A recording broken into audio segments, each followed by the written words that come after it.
आखाती देशांमध्ये सुरू असलेल्या युद्धाचा परिणाम आता देशातील सर्वसामान्य नागरिकांवर दिसून येतोय। घरगुती गॅस सिलेंडरच्या उपलब्धतेवर त्याचा मोठा परिणाम झाल्याचं चित्र अमरावती जिल्ह्यात पाहायला मिळतंय। एकीकडे शासन आणि प्रशासनाकडून गॅस सिलेंडरचा कोणताही तुटवडा नसल्याचा दावा केला जात असताना दुसरीकडे प्रत्यक्षात नागरिकांना गॅस एजन्सी समोर तासनतास रांगा लावाव्या लागतायत।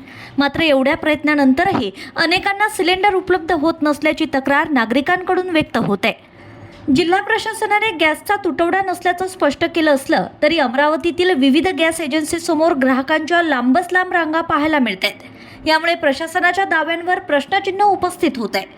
दरम्यान केंद्र सरकारच्या धोरणांविरोधात अमरावती जिल्हाधिकारी कार्यालयासमोर वंचित बहुजन आघाडी आणि भारतीय बौद्ध महासभेच्या वतीने आंदोलन करण्यात आलंय। या आंदोलनादरम्यान नरेंद्र कब मिलेगा सिलेंडर घोषणा देत सरकारचा निषेधही करण्यात आलाय। या आंदोलनात वंचित बहुजन आघाडी आणि भारतीय बौद्ध महासभेचे पदाधिकारी व कार्यकर्ते मोठ्या संख्येने सहभागी झाले होते। निश्चितच लोकांची फार मोठ्या प्रमाणात फसवणूक झाली आहे।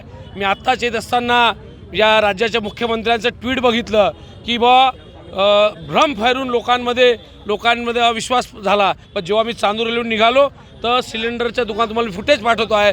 मोठ्या प्रमाणात लोकांना सिलेंडर मिळत नाही आहे आणि जी यांनी सातत्याने घोषणा केली का युद्धानंतर आम्ही तुम्हाला सर्व गोष्टी फॅसिलिटी देऊ, पण यांची दानादान झालेली आहे आणि ही दानादान तुम्हाला दिसत आहेत। आज हॉटेल बंद आहेत, तुम्ही प्रत्येक रेस्टॉरंटला जा, सामान्याच्या हॉस्टेलवर जा, गोरगरीबला जा, म्हणजे एखादा साधा खानावळ चालवणार असेल तर त्याच्याकडे सिलेंडर नाही।